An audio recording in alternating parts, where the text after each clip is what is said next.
Geometry का वो सवाल जो कंसेप्ट पर आधारित है और आपसे वादा किया गया है कि हर वीडियो का डिटेल सॉल्यूशन आपको दिया जा रहा है, बहुत अच्छे तरीके से उसको समझाया जा रहा है ताकि हर क्वेश्चन को आप बहुत अच्छे तरीके से समझ सके और एग्जाम में बना सके। कंसेप्ट पर आधारित ये सवाल ज्योमेट्री का एग्जाम में कई बार आप इसे देखे होंगे। कहता है कि एक सर्किल यानी वृत्त होना चाहिए जो AB, BC और CD भुजा वाले एक चतुर्भुज ABCD की सभी भुजा चारों को स्पर्श करता है। तो AD की लंबाई क्या होगी? अब आपको कहा नहीं है कि सर्किल वृत्त बाहर बनेगा कि अंदर बनेगा, ये बात आपको खुद डिसाइड करना होगा, समझना होगा कि इसके चारों भुजा को स्पर्श करना चाहिए। किसको? वृत्त को। वृत्त को टच करना चाहिए। तो इसका मतलब हुआ वृत्त को टच करना चाहिए का मतलब हुआ कि एक चतुर्भुज है। एक चतुर्भुज को अगर मैंने बाहर से बना दिया तो यह कोण को टच कर देगा, कोण को, और अगर मैं अंदर से बना दिया तो ये भुजा को टच करेगा। अब आप खुद डिसाइड करके मुझे बताइए कि बनना कौन चाहिए। तो आप कहेंगे कि अंदर बनाइए। सर क्यों बनाइए? क्योंकि यहाँ पर साफ बोला गया है कि भुजा को टच करना चाहिए। ठीक है, नाम दे दिया है ABCD। अब याद रखिएगा कि जब कभी भी ऐसा फिगर बनेगा तो डायरेक्ट याद कर लीजिएगा, एग्जाम में प्रूफ करने के चक्कर में मत पड़िएगा। कहेंगे आप वीडियो में कमेंट कर देंगे, अगर आप बोलेंगे कि ये थ्योरम कहाँ से आया तो अगला वीडियो में मैं प्रूफ करके आपको बता दूंगा।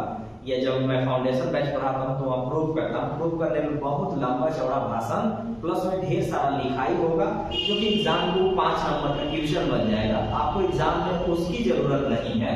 आपका काम ये है कि जब थ्योरम को आपको याद करना पड़ेगा, क्योंकि अगर मैं प्रूफ करूंगा तो आपको पता होगा। ये देखिएगा, ये किस कौन से फॉर्मेट पर चला गया, ये बोला, ये आपको पता है ना, बराबर होता है। तो यहाँ देखिएगा बराबर बराबर बराबर बराबर, उस फॉर्मेट से जाके बना लीजिएगा, प्रूफ कर लीजिएगा।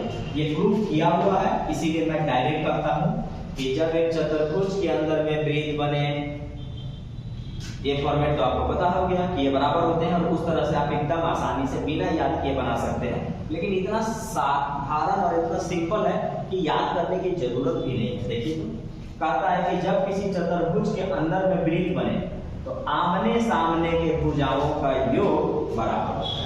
हो गया, आमने सामने के भुजाओं का योग बराबर होता है। आमने सामने के भुजाओं का योग बराबर होता है।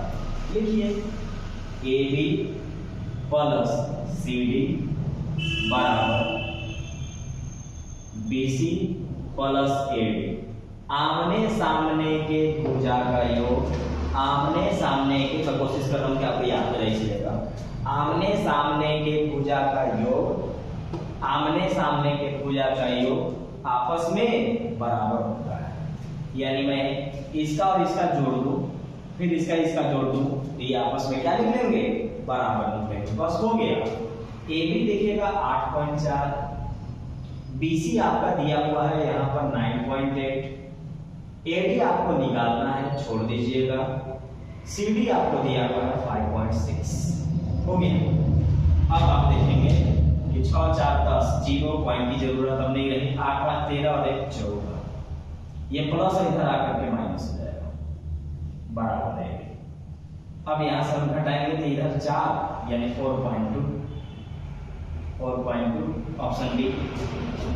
ऐसे अगर आप कर लेंगे तो सेकेंडों में हो गया। क्यों सेकेंड में होगा? क्योंकि मैं समझाना था, इसलिए लिखा, फिगर बनाया। अब आपको जैसे ही ये पढ़ेंगे पता चलेगा कि चतुर्भुज के अंदर में वृत्त बन रहा है, तो वैसे कंडीशन में तो आमने सामने की भुजा का योग बराबर होता है। तो आमने सामने की भुजा का योग तो आपका बराबर हो ही जाएगा। देख लेते हैं कैसे। तो यहाँ पर हम आते हैं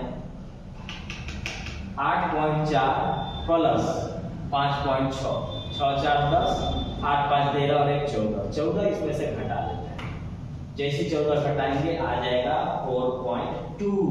आपको इस हद तक प्रैक्टिस और मेथड की जरूरत है कि उस क्वेश्चन का फिगर कम से कम बनाना पड़े और थ्योरम तो डायरेक्ट अप्लाई हो सके। याद रखना बड़ी की बात नहीं है, याद रखिएगा, याद रखना बहुत बड़ी बात नहीं है, अप्लाई करना बहुत बड़ी बात है। अगर आप 4-5 चैप्टर में बच गए तो फिर तो कोई दिक्कत नहीं। अलजेब्रा, मेंसुरेशन, ज्योमेट्री को इसमें अगर आप लिखने से बच गए तो आपका सारा काम चल जाएगा। ये अगर आप फॉर्मूला लिख के बनाते हैं तो फिर आपका नॉलेज का कोई मतलब नहीं है, आप एग्जाम में टाइम मैनेज नहीं कर पाइएगा। अभी आपको और प्रैक्टिस की जरूरत है। वीडियो अच्छा लगे तो लाइक, शेयर और कमेंट जरूर करिएगा और अपने दोस्तों को शेयर करके बताना है कि भाई पढ़ो, और जितना भी क्वेश्चन तुम्हें पूछना है तुम मैसेज कर सकते हो, कमेंट कर सकते हो, वो क्वेश्चन का डिटेल में सॉल्यूशन वीडियो बना दिया जाएगा। आप जितना ज्यादा शेयर मारेंगे ना उतना ज्यादा मैं डिटेल में हर एक क्वेश्चन को अच्छे अच्छे कंसेप्ट वाला उठा करके आपको लाऊंगा और उसका सॉल्यूशन करा करके पूरा डिटेल में समझाऊंगा।